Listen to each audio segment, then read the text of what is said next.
Salut à tous les amis, j'espère que vous allez bien. Il est minuit, un peu plus de minuit, donc le mercato est enfin terminé.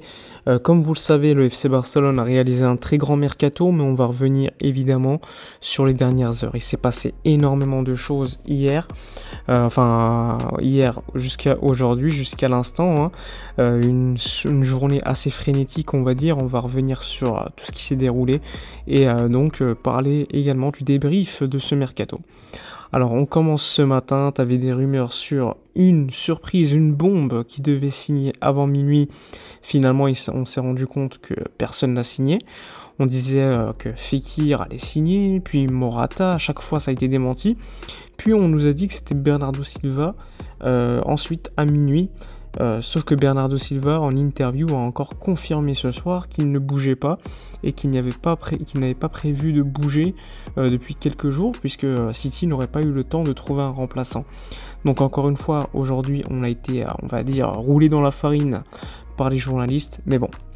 Pour revenir à ce qui s'est passé aujourd'hui, on a vu Aubameyang voyager vers Londres pour clôturer le deal avec Chelsea. Marcos Alonso lui a fait le chemin inverse vers Barcelone. Le Barça va donc recevoir un peu plus de 15 millions d'euros. Il y a des bonus plus Marcos Alonso contre Aubameyang, donc une opération économique de grande ampleur. Il faut se rappeler qu'Aubameyang a signé gratuitement libre. Ensuite, Hector Bellerin signe gratuitement pour une saison. Donc ça c'est une bonne nouvelle aussi pour le club d'avoir un latéral droit. Qu'une saison ça c'est bien parce qu'on peut se dire s'il performe pas on n'est pas coincé avec lui. C'est un joueur qui vient de la Masia, qui sort d'une belle saison au Real Betis néanmoins. Donc on va lui laisser sa chance et on verra ensuite, on jugera sur le terrain.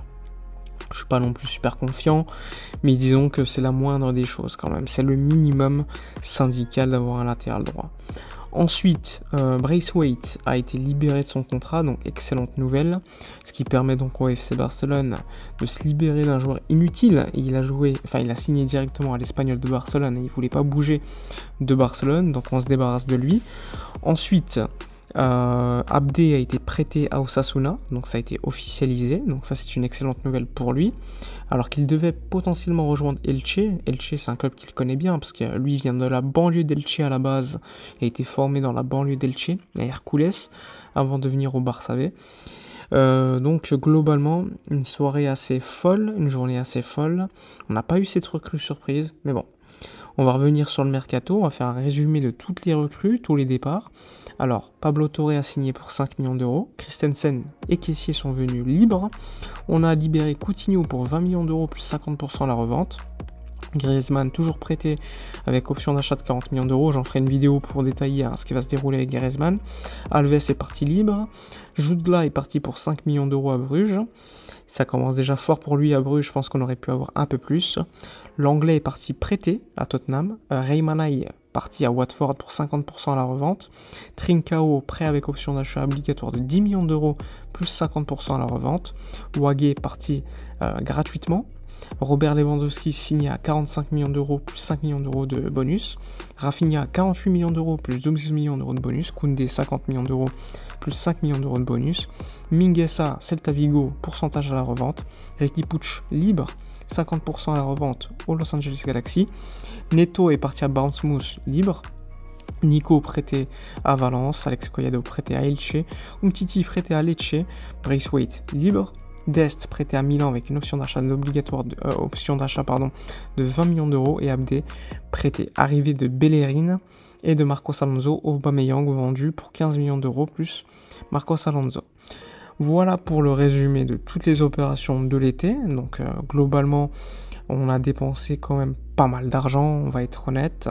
C'est un mercato aux alentours d'une dépense nette, on va dire, d'un peu plus de 100 millions d'euros. Mais vu le mercato qui a été fait, on peut être que satisfait. Lewandowski, c'est le meilleur neuf du monde. Rafinha, excellent joueur. Dembélé a prolongé. Sergi Roberto a prolongé, donc ça c'est un peu négatif, on peut le dire. Koundé est arrivé aussi à un prix, on va dire, 50 millions d'euros assez admirable, quand tu vois que Fofana parti à 80 millions d'euros, qu'il y a eu des prix totalement fous. On s'est débarrassé de pas mal de joueurs inutiles. Bon, finalement, Pjanic et Memphis vont rester. Memphis a confirmé cela. Pjanic, pour l'instant, il reste, mais il pourrait partir lors des prochains jours, puisque le mercato n'est pas clos au Moyen-Orient ou en Turquie. Donc ça, il faudra suivre aussi pour Miralem Pjanic. Mais globalement, un mercato super bien réussi. On peut que se féliciter d'avoir eu un tel mercato. Alemany, Jordi Cruyff, etc., ont excellemment travaillé. Le club s'est largement renforcé. On peut être que satisfait. Évidemment, tu peux critiquer le fait que la gestion du cas de Jong, par exemple. Tu peux critiquer la prolongation de Sergi Roberto. Je pense que les latéraux, c'est pas assez fort. Je pense aussi que Jordi Alba, Baldé et Alonso, ça fait un de trop. Je pense aussi que niveau baisse des salaires, le fait est que Busquets, Piqué, Frenkie de Jong, Neto, Ter Stegen et Alba n'ont pas baissé leur salaire pour l'instant. Donc ça, c'est à noter. Le club a réussi à faire beaucoup de prêts, mais en soi, il n'y a pas beaucoup de ventes. Ça aurait été, à mon avis, possible de faire mieux. Mais vu la situation économique du club, je pense que globalement, si je devais noter ce mercato, je donnerais un bon 16 sur 20. C'est excellent quand même ce qui a été fait. Rappelez-vous de l'équipe l'année dernière. Ok, l'économie n'était pas la même, mais l'équipe l'année dernière était quand même assez naze par rapport à celle qu'on a aujourd'hui. Évidemment, je pense qu'il manque un petit peu de choses pour avoir une équipe prête pour jouer la victoire en Ligue des Champions. L'objectif, selon moi, c'est de jouer la Liga, et la Ligue des Champions, l'objectif, c'est les quarts, les demi-finales. Pour moi, c'est le minimum syndical au vu du mercato effectué. Je ne suis pas non plus pour une victoire en Ligue des Champions directement, voire cette demande obligatoire maintenant. Je sais que ça se construit par étapes, et surtout, je sais que l'équipe n'est pas parfaite. Ter Stegen a certes fait un très bon début de saison, mais il sort d'années compliquées. Piqué sur le banc, gros salaire. Alba sur le banc, gros salaire. Busquets en fin de carrière à Barcelone. Pour l'instant, il manque encore quelques pièces, et après, on pourrait, pourquoi pas, viser cette victoire en Ligue des Champions. Évidemment, tout peut se passer, on peut gagner la Ligue des Champions, mais je pense pas qu'on soit partie des favoris du top 4 européen pour la victoire en Ligue des Champions. Enfin voilà pour le mercato, un mercato réussi pour ma part. Dites-moi dans les commentaires ce que vous avez pensé de cette journée frénétique, de ce mercato globalement, de cette note sur 20 que vous donneriez à ce mercato. Comme d'habitude, à chaque fois je vous le répète, n'oubliez pas de liker, commenter, partager.